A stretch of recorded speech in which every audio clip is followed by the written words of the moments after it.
Olá, o RMA Talks está no ar, eu sou Estela Jordi e hoje eu tenho prazer em conversar com a doutora Juliana Cerulo, ela que é advogada, sócia líder da área trabalhista do escritório Ronaldo Martins e Advogados, e ele, o doutor Ronaldo Martins, sócio fundador e CEO do Ronaldo Martins e Advogados. E hoje a gente vai falar sobre a nova lei de transparência e igualdade salarial entre homens e mulheres. Pessoal, que prazer conversar com vocês. Muito obrigada pela presença de vocês aqui no RMA Talks.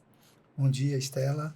Nós é que agradecemos aqui essa oportunidade para um bom bate-papo sobre essa questão que está atormentando muito as empresas e o pessoal de RH. Verdade. Satisfação estar aqui contigo hoje, Estela. Vamos falar um pouquinho sobre a transparência e igualdade salarial, esclarecer algumas dúvidas de empresários e também das equipes de RH. Doutora Juliana, então minha primeira pergunta é: o que muda a partir de agora? O que já mudou para as empresas?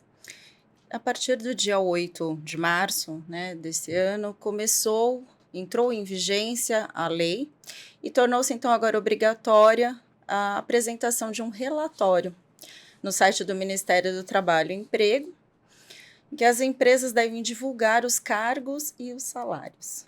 E qual é o objetivo disso? O objetivo dessa lei veio para fazer a instituição de igualdade, instituir realmente a igualdade salarial dentro das empresas, os critérios que são adotados entre homens e mulheres e também com relação aos cargos, principalmente os cargos de chefia.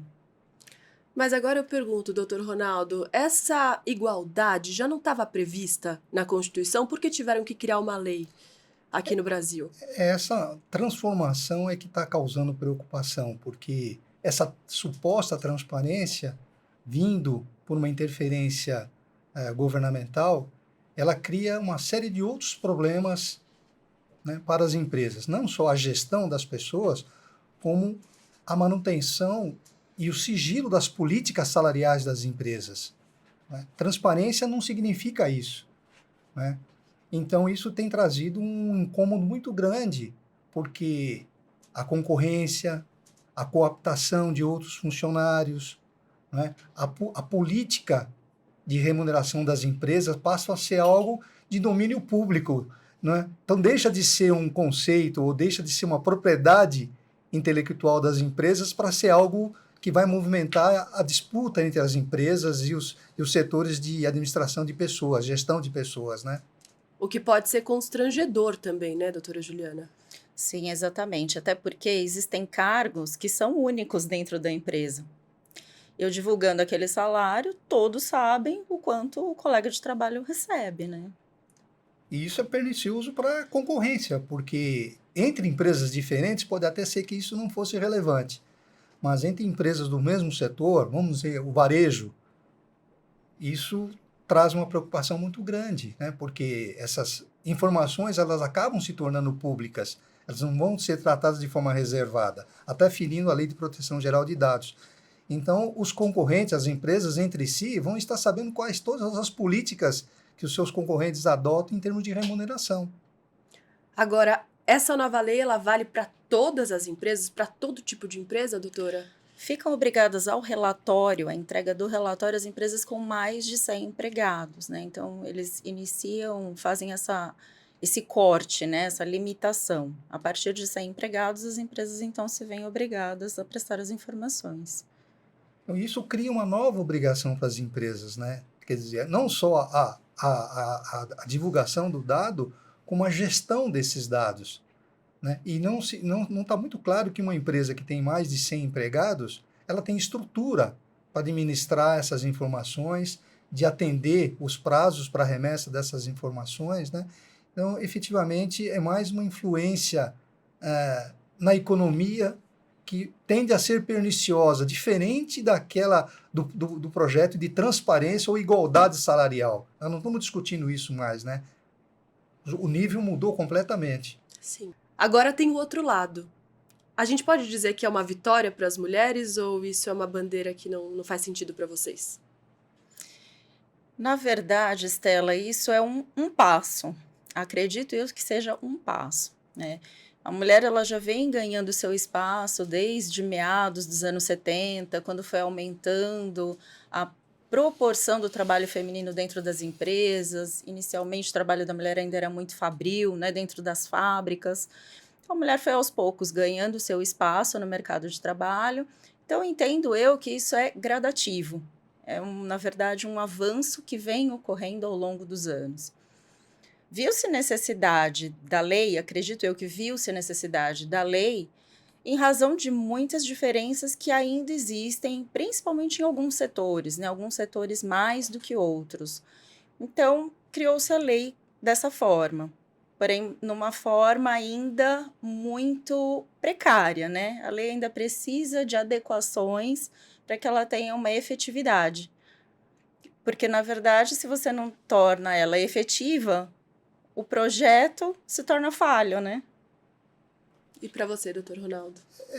O contraponto que se faz é se justifica a existência de uma lei para supostamente proteger a mulher no mercado de trabalho. Né? O mundo empresarial ele tem regras distintas e diferentes. Ele não olha muito essa questão da distinção de sexo. Né? O que ele olha é performance, é capacidade, é intelecto, é knowledge. Ele conhece, né? Isso é o que ele avalia por um cargo, por uma remuneração. Então, talvez essa questão da diversidade ou do sexo não seja tão relevante assim para a gente falar na transparência salarial ou na igualdade salarial, né? E qual vai ser o órgão responsável pela fiscalização dessa lei? O Ministério do Trabalho, né? Na verdade, os auditores fiscais do trabalho que fazem essa averiguação de cumprimento de regramento, né, da exigência da lei, e verificando que não houve cumprimento, as empresas ficam sujeitas à penalidade, à aplicação de multa. Então, veja que é mais um controle burocrático, e não só burocrático, mas com a penalização, porque fica num ato discricionário, né? Como que qual é os dados comparativos para dizer que não houve a igualdade, ou que houve a transparência, ou que houve, né, a igualdade salarial entre pessoas dentro da empresa? Cria-se um outro mecanismo, cria-se mais despesas, mais controles para as empresas. Não é num momento difícil da economia, né? Ou seja, vai embolar tudo. A gente pode dizer isso. Vai ser mais burocrático. Num primeiro momento, o que a empresa precisa ter? O controle exato do CBO dela. O que isso significa? Eu preciso que todos os empregados dentro da empresa estejam devidamente qualificados e identificados dentro das suas atividades. Então, dentro daquela atividade, eu preciso ver o preenchimento dos cargos descritos de acordo com a norma coletiva que existe daquela categoria. Então, eu preciso, em primeiro lugar, é ver isso, para ver se o salário realmente é adequado para o empregado, para então depois pensarmos na igualdade entre os pares. Esse é um ponto crucial, né? Como que, se não houver essas métricas, ou por as empresas terem essas métricas, né, como é que você aplica a lei para dizer que há uma igualdade ou não há uma igualdade salarial? É subjetivo. É subjetivo. Agora, como vai ser feito o cálculo dessa multa? Qual vai ser a penalidade para essas empresas que não entregarem as informações para o Ministério do Trabalho, para esse relatório? Essa multa é de 3% do valor total da folha de pagamento. Então, isso entram também as filiais. Não seria só matriz, entram as filiais. Ou limitada a 100 salários mínimos. Então, aplica-se um dos dois, de forma que seja aplicado a multa de forma menos onerosa, né? Então, ou a folha de pagamento, os 3% da folha de pagamento, ou 100 salários mínimos, limitada a 100 salários mínimos. E você vê, essa penalização justifica. Nós estamos dizendo, os meios justificam os fins.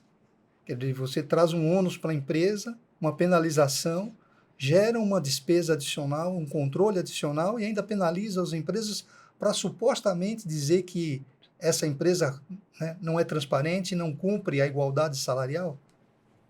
É mais uma pedra no sapato dos empresários? A gente pode dizer isso, doutor Ronaldo? Não tenha dúvida, né? Hoje, a gestão de pessoas já é difícil. Desde a pandemia, né, as áreas de RH já têm uma dificuldade enorme na gestão de pessoas. Agora, além de gestionar as pessoas, ainda tem que gestionar os dados, as métricas, as classificações de cargo, como a doutora Juliana comentou. Tudo isso é em adição ao dia a dia das empresas. E precisaria disso. E como vai ser a publicação desses dados? As informações são imputadas no site do Ministério, né? São colocadas ali no site do Ministério do Trabalho. E essa divulgação é ampla. Então, qualquer um consegue ter acesso a essa informação, porque as empresas ficam, inclusive, obrigadas a divulgar nas suas mídias, no seu site, no seu portal, enfim. Então, é uma preocupação muito grande. Tanto que, felizmente, já há manifestação do Poder Judiciário no sentido de coibir essa divulgação, né, essa imputação desses dados nessa plataforma do governo, em função de uma série de outros problemas legais existentes e concorrentes com essa suposta política da igualdade salarial. As empresas não discutem igualdade salarial. Novamente, elas vão atrás de performance, resultados, não é? Conhecimentos, estudos, evolução do trabalho. E agora tem que ficar preocupado com seus concorrentes, com o mercado. Então, realmente é uma dificuldade muito grande a respeito dessa lei. E o que pode acontecer com aquelas empresas que não entregarem esse relatório, além da multa? Essas empresas podem sofrer uma ação judicial, eventualmente podem ainda sofrer uma ação judicial por descumprimento de um ordenamento legal, né? É isso que o Poder Judiciário está colocando uma barreira, não é?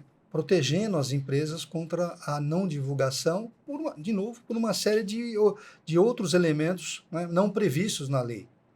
Então, eu acho que faz todo sentido o Poder Judiciário atuar, né, nessas demandas, protegendo as empresas. E são várias já medidas ajuizadas, várias manifestações do Poder Judiciário, coibindo, né, a não divulgação desses dados através dessa nova lei. Justamente isso que eu queria perguntar. Já existe um movimento de empresários contra essa lei? Sim. E o que pode acontecer daqui para frente? Sim. Já existem ações ajuizadas, né? Começou com a Drogaria Pacheco, foi a primeira ação que foi ajuizada no Rio de Janeiro. E a rede discutia justamente isso, né? A impossibilidade de divulgar os dados em razão da Lei Geral de Proteção de Dados e também com relação à sua política de negócios, né? Abrir a política de negócios, fazer uma divulgação ampla disso, né?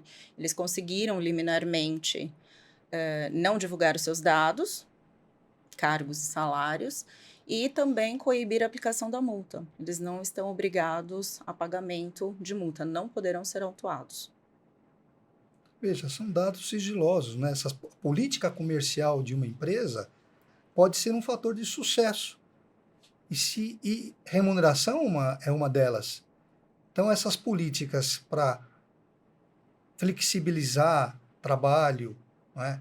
Fidelizar os empregados, é um fator importante no mercado de negócios. E essa divulgação pode trazer prejuízos enormes, né? A gente pode dizer que é um cerceamento da liberdade dos empresários ou é forte demais? Sim, entendo que sim, porque, na verdade, o empregador ele tem livre possibilidade de exercer o seu papel como empresário, né? Dentro dos critérios legais, claro, mas ele tem livre poder sobre a sua empresa, né? Definir salários, cargos, obviamente, observando os limites legais, né? Mas existe essa possibilidade, essa liberdade do empresário gerir o seu negócio, né?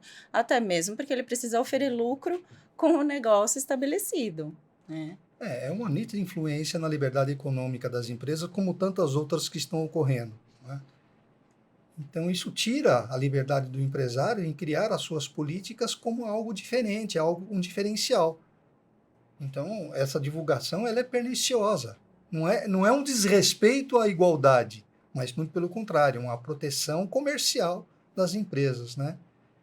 Então, não acredito que essa lei atinja os objetivos, a gênese dela. Ela está trazendo um outro componente para o mercado que não está muito adequado. E a declaração feita pelo e-social, pela empresa, ela substitui esse relatório? Não, na verdade não substitui, porque são informações que são complementares, né? Na verdade, o relatório ele pede algo além do que é declarado no e-social. Então, são informações que se complementam. E também existe o detalhe de que o e-social, você não tem acesso às informações. Só o empregador que tem um login, tem uma senha de acesso ali dentro do site, que tem o poder de ir lá, incluir informações, excluir informações, fazer anotações, porque é um histórico, né, que é lançado para cada empregado. Então, o empregador tem acesso a esse histórico e fica ali resguardado, tanto as informações do empregador quanto do empregado, é uma ficha técnica, né? Já o relatório, a ideia não é essa, né? Fica todas as informações ficam expostas. Ficam públicas. Exatamente. Esse é o grande risco, né? Tanto para as empresas como para as pessoas, né? Sem E depois dúvida. nós não sabemos, e aí é um outro ponto relevante, como essas informações serão usadas pelos concorrentes, pela própria empresa e pelos empregados, de uma e de outra, porque vão na Justiça do Trabalho, essa penalização que tem os auditores do Ministério do Trabalho, como tudo isso vai caminhar em termos de gestão empresarial? São ônus que aparecem de forma Incalculáveis. desnecessária, né? A gente pode dizer que essa lei vai contra a LGPD? Sim. Não com relação aos dados do empregado em si, porque são resguardados nomes, né? Documentação pessoal e nome é resguardado. Porém, tem aquele detalhe que eu disse, né? Empregado que é o único na empresa exercendo aquele cargo, é declarado que o salário é o dele, né? E todos os colegas vão saber. Exato. Sim. Então, por isso eu estou dizendo, é um movimento endógeno e exógeno, né? Ou seja, você tem problemas externos e vão ter os problemas internos. Porque Sim. também essa política salarial, dentro das empresas, ela é uma política reservada.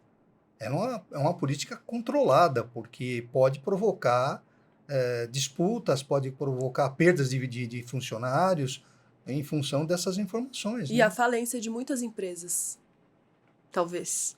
Talvez. A gente não sabe o que isso pode provocar. De novo, criando um cenário diferente daquilo que se imagina numa liberdade econômica, né? Sim. Doutora Juliana, como as empresas podem se preparar nessa área trabalhista e como vocês, do Ronaldo Martins e advogados, podem auxiliar essas empresas? Estela, o melhor caminho hoje para a empresa que não pretende fazer a divulgação é o ajuizamento de uma ação. Por quê? Porque o prazo para a apresentação do relatório já passou, né? Dia 8 de março. Então, a partir do dia 9 de março, todas as empresas já estavam obrigadas a apresentar o seu relatório. Então, já estão atrasadas se não o fizeram. Então, o caminho agora é o ajuizamento de uma ação para não apresentar, né, o relatório. E só por meio dessa ação é que será possível não efetuar o pagamento de multa numa eventual auditoria do Ministério do Trabalho. E o outro ponto é as empresas que têm os comitês de gestão ligadas na parte estratégica ou conselho de administração, é chamar para si a responsabilidade e trazendo o pessoal de RH para debater esse tema. Porque aparentemente ele pode ser simples, mas ele tem toda essa complexidade. Então, o que nós recomendamos para os nossos clientes é justamente isso. Criar esses comitês ou aprofundar as discussões nesses comitês, até porque muitas dessas discussões podem ir para as convenções coletivas, isso pode tomar um tamanho que a gente, de repente, a gente está vendo uma formiguinha, daqui a pouco vai virar um elefante.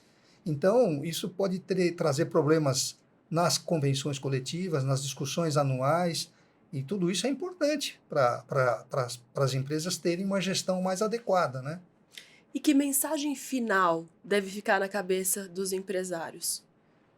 Bom, a alerta de que o prazo já expirou, né, para essa apresentação de relatório e que agora as medidas adotadas devem ser essas. O RH realmente verificar o que está sendo feito dentro da empresa, né, realmente fazer uma análise desse quadro de cargos e salários, uma análise interna, né, e verificar a possibilidade do ajuizamento de uma ação, né, porque é muito importante para que isso não seja um fator de aplicação de uma multa em breve, né, bem breve. Esse é o risco. E é isso que as empresas têm que ter consciência e estarem preparadas, porque existe essa penalização. Não é apenas uma medida administrativa ou uma medida gerencial, que se soma a tantas outras como a diversidade de gênero, essas outras coisas que já torna a gestão da força de trabalho difícil. Essa vem acompanhada de uma penalização. Como a Juliana falou, 3% sobre a folha é um novo imposto. E vem rápido. E vem rápido. Então as empresas começam a criar uma contingência de forma desnecessária. É mais um elemento, né, que prejudica a gestão das empresas, né? Isso tem um preço, tem um ônus muito grande, né?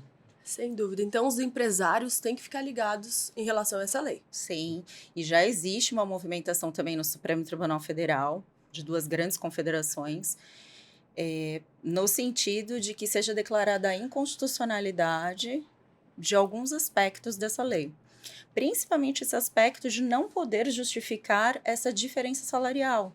Porque, normalmente, as diferenças salariais efetivamente são justificadas. Eu acho que a gente tem que abandonar o conceito, não é tratar igual e tratar igualmente os desiguais, né? É isso que a lei tá provocando, né? Você tem que tratar desigual os desiguais, não igualmente os desiguais, né? Então, eu acredito que essa ação no Supremo pode trazer uma outra zona de conforto para que a essência da lei seja respeitada, mas não pela penalização, não da forma que ela está sendo exigida, né? Sem dúvida. Doutor Ronaldo, doutora Juliana, muito obrigada por esclarecerem tantas dúvidas aqui no RMA Talks. Espero que vocês voltem logo para a gente conversar, tá bom? Obrigada pela oportunidade, Estela. Isso, teremos vários temas ainda, Estela. Muito obrigado. Muito viu? bom. Eu conversei com a doutora Juliana Cerulo, ela que é advogada, sócia líder da área trabalhista do Ronaldo Martins e Advogados, e com ele, doutor Ronaldo Martins, fundador e CEO do escritório. Muito obrigada pela sua audiência e companhia, e até o próximo RMA Talks. Tchau, tchau.